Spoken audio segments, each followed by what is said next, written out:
Just like Krishna told Arjuna in the Bhagavad Gita, that you fix your mind on me undeviatingly. This is the topmost yoga. You completely fix your mind on me. And then what did Arjuna say? He said that is more difficult than to control a hurricane. My mind is just going here and there.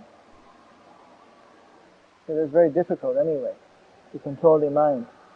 So he was asking for some easier process. So then Lord Krishna told him to do the best yoga. By practice, you bring your mind. So Krishna, he demanded full surrender, and then he guaranteed full protection.